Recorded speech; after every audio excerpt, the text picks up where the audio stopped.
वो कलेक्टर को उठ बोले तो उठते, बैठ बोले तो बैठते हैं।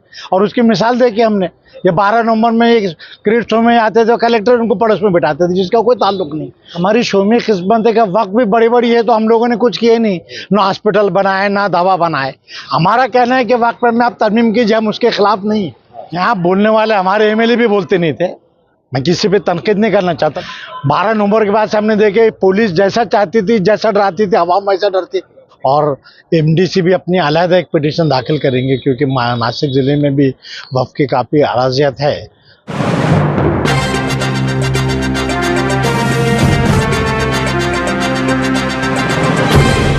देखते रहिए the prime news Abdul Rahman के साथ। मुतनाज़ा वक्फ तरमीमी बिल के खिलाफ मुल्क के 15 से ज़ायद अलग अलग सियासी, समाजी और मजहबी अदारों ने पब्लिक इंटरेस्ट लिटिगेशन यानी PIL, जिसे उर्फ आम में मफाद आम्मा या जनहित याचिका कहा जाता है, सुप्रीम कोर्ट में दायर कर दी है, जिसमें मुतनाज़ा वक्फ तरमीमी बिल के मौजूदा मसवदे में काबिल एतराज़ नुकात पर सवालात उठाए गए हैं और उसे रद्द करने की मांग की गई है। इसी सिलसिले में तेलंगाना के आदिलाबाद में भी कांग्रेस की जानिब से हजारों मुसलमानों व सेकुलर जहनियत रखने वाले गैर मुस्लिम भाइयों ने भी इस मुतनाज़ा वक्फ तरमीमी बिल के खिलाफ एहतजाजी खतूत लिख कर मुल्क की सदर जमहूरिया, चीफ जस्टिस ऑफ इंडिया और वजीर आजम मोदी के सामने इस बिल को लेकर एतराजात जाहिर किए हैं, जो वहां की हेड पोस्ट ऑफिस के जरिए बाज़ाब्ता तौर पर एक मुहिम के तहत रवाना किए गए हैं। वहीं मालेगांव में भी जन्म दाखिला मामले में अहम किरदार निभाते हुए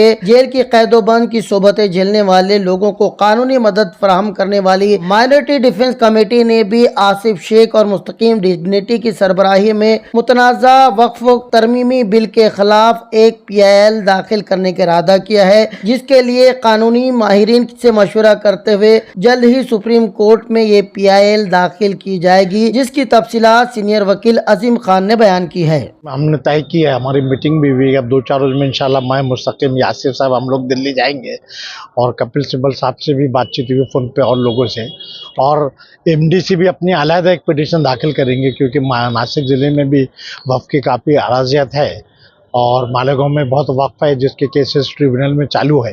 ये माइनॉरिटी डिफेंस कमेटी की ओर से रहेगी? जी हाँ, माइनॉरिटी डिफेंस कमेटी अपने तौर पे दाखिल करेंगे। उसकी वजह ये है कि जितने ज़्यादा लोग पिटीशन दाखिल करेंगे तो सुप्रीम कोर्ट को कि उस काम की अहमियत दिखेंगी कि भाई बाज़ दफ़ा सियासी पार्टियों का अपना एजेंडा रहता है, कुछ ना कुछ लेके चलते, तो वो नहीं, ये वाकई कौम का मसला है। और दूसरा ये है कि उसमें बताना है कि 1995 में अमेंडमेंट हुआ, 2022 में अमेंडमेंट हुआ, अब इसमें जो हिंदू आदमी को डालेंगे बोले वो, तो जो हिंदू वक्फ है उसमें कोई मुस्लिम को नहीं लेते हैं, क्रिश्चियन को नहीं लेते हैं।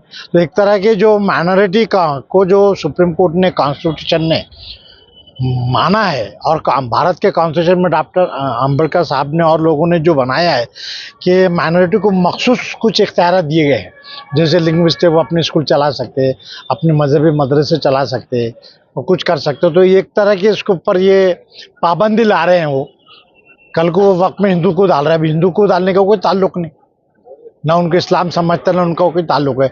तो एक तरह के ये कॉमन सिविल कोड की जो बहस चल रही है इनके होना चाहिए, तो ऐसी मुदाखलत इसके ऊपर जुल्म हुआ। मैं तो चाहता हूँ कि जितनी गयूर आवाम है, हमारे वहाँ सुप्रीम कोर्ट के कुछ वकीलों ने बिला मौज़म काम करते ये भी बोले जो सेकुलर है, तो मैं तो चाहूँगा जितने ज़्यादा लोग दाखिल करें तो उतना अच्छा है, ज़रूरी नहीं कि सियासी पार्टी करे। हम जो MDC जाने वाले हैं, हमारे जहन में जो है, हमारा कहना है कि वक्त पर में आप तरमीम कीजिए, हम उसके खिलाफ नहीं, लेकिन तरमीम में ऐसे जो आप प्रोविजन डाल रहे हैं, जैसा कलेक्टर को पावर दे रहे, कलेक्टर इनके में हाथ रहता है, वो कलेक्टर को उठ बोले तो उठते, बैठ बोले तो बैठते हैं।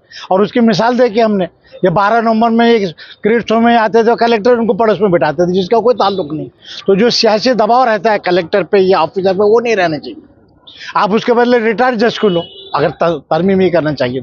सुप्रीम कोर्ट के, हाई कोर्ट के रिटायर्ड जजेस को बनाओ ना, जो जिम्मेदार है। कलेक्टर तो इनके मातियत है। अब एंटी ले के कई वजह होता है, एंटी ले का रिकॉर्ड पे आया है, हाई कोर्ट में केस पेंडिंग है, सुप्रीम कोर्ट में पेंडिंग है, क्योंकि वक्फ बोर्ड ने उसको परमिशन दी थी जो इलीगल है।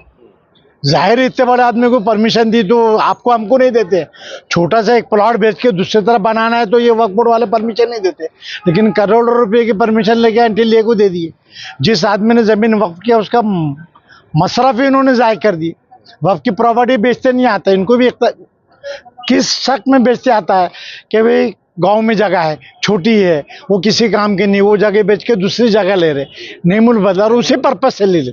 अब एंटीलिया की जगह तो बेच के वो तो वक्फ से कोई ताल्लुक नहीं अंबानी का, उसने तो आलिशान 200-250 करोड़ का बंगला बना लिया है। और उसके खिलाफ जब तहकीक हुई तो AR रिपोर्ट गई, ATA के शेख साहब को वक्फ बोर्ड के पहले पार्टी बनाया गया था, एक मेंबर की कमेटी, उसमें उन्होंने काफ़ी जवाब दिया कि एंटीलिया की जो खरीद फरोख्त के जो हुक्म ट्रिब्यूनल ने बोर्ड ने दिए थे वो सब गलत है, उसके ऊपर रिट पिटिशन पेंडिंग है। तो किसी तरह ये लाके वो बचाना चाह रहे हैं और भी जो खुली अराजियत है उस पर कब्जा करना चाह रहे हैं। हमारी शोमी किस्मत है कि वक्त भी बड़ी बड़ी है तो हम लोगों ने कुछ किए नहीं, ना हॉस्पिटल बनाए ना दवा बनाए। अब सियासी तौर पे देखिए, अब कुछ लोग इल्जामात लगा रहे हैं कि ओवैसी ने खुद वक्फ जगह पे कब्जा किया, उनका हॉस्पिटल है। तो जहाँ सियासत आ जाती है वहाँ पे लोग सब भूल जाते हैं और पर्सनली कब्जा करना चाहते हैं। हमारा कहना ये है कि दरअसल गवर्नमेंट चूंकि वक्फ अराजियत की जगह पूरे भारत में 3रे नंबर पे है और ये खुली जगह है जो आज करोड़ों लाखों की। पिछले हफ्ते में इंदौर में गया था एक जगह, तो 14 एकड़ जमीन देवास में, देवास बीच में से रोड जाती है, एक तरफ देवास जूना और एक देवास नया है ऐसा बोलते हैं। तो चारों तरफ से कलेक्टर के बंगले, पुलिस स्टेशन, और वहाँ 14 एकड़ जमीन जो है वो इन्हें प्लॉट कास्ट की जमीन है, उस पर है वो वक्फ की।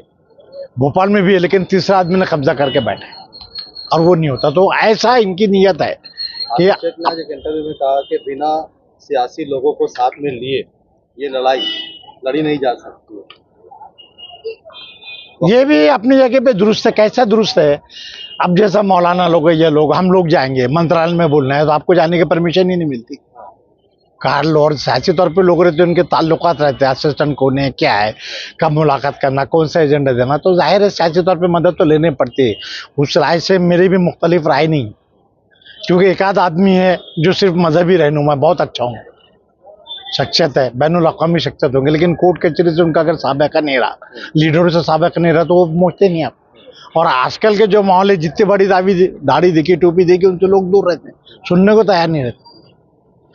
लेकिन चूंकि सियासी लोगों का भाई जो टेबल रहता है या जो महकमा है, उन लोगों से PA से उनसे ताल्लुकात रहते हैं, मिनिस्टर को बता सकते, उस हिसाब से जो उनकी राय है उसमें कोई दो राय नहीं हो सकती। और इसलिए अगर हम अलग अलग पिटीशन दाखिल करें, अलग अलग नुकात ले, तो जज को कौन सी चीज़ किसको क्या पसंद आए वो फायदेमंद ही होगी, नुकसान कुछ नहीं हो। और जाहिर है पिटीशन अलग अलग सुनवाई नहीं होंगी, सभी एक साथ चलेंगे और राय मशवरे में हमेशा बरकत रहती है। जहाँ 2 आदमी अगर वहाँ 200 आदमी रहे तो मामले में कोई तफरका पैदा नहीं होगा। इसमें MDC भी जारी, तो हमको भी कोई क्रेडिट लेना ऐसा नहीं है, या कारपोरेशन के इलेक्शनर बोल के बना ऐसा नहीं, बहुत पहले ही MDC बनी। और शोमी किस्मत है कि यहाँ बोलने वाले हमारे MLA भी बोलते नहीं थे। मैं किसी पे तनकीद नहीं करना चाहता, लेकिन जो हालात हुए इससे पहले 12 नवंबर के बाद से हमने देखे, पुलिस जैसा चाहती थी, जैसा डराती थी, आवाम वैसा डरती थी। ईदगाह के ऊपर क्रिकेट नहीं खेलने देते थे, वो भी कुछ लोगों ने किया। तो बहरहाल ये जो गांव के जो हालत है, जो एक डर खौफ पैदा हुआ था, ये दूर करने के लिए ये MDC बनाएगी, सुनना नहीं था, और वो फलाह बहबूद के लिए बनाएगी। जाहिर है बनाने के लिए भी कुछ फंड लगते, इख्तियारात लगते, काम को खर्च होता, तो वो हिसाब से एक दूसरे की मदद दे रहे, तो उसमें कोई बुराई की बात नहीं, उसमें कोई दूसरी सियासी पार्टी को भी नाराज होने की चीज़ नहीं, उनको भी हमने बुलाया सभी। और डिफेंस कमेटी भी मैंने मखसूस लोगों ने बुलाया, हम खुली दावत है, तमाम आदमी आ सकते, वो मुसलमानों के भी लिए नहीं है, पूरे मालेगांव के अवाम के लिए हम करें, जो माइनॉरिटी उसमें गुजराती भी है, दलित भाई भी है, वो भी हमारे साथ है। तो ऐसा कोई सियासी एजेंडा नहीं है वो। अब आप बोलेंगे सियासी एजेंडा, वो अलग बात है, जिसकी जितनी सोच है वो बोलेगा, लेकिन सभी लोगों ने दिल से काम करा और हम चाहते हैं कि अवाम को नुकसान नहीं होना चाहिए।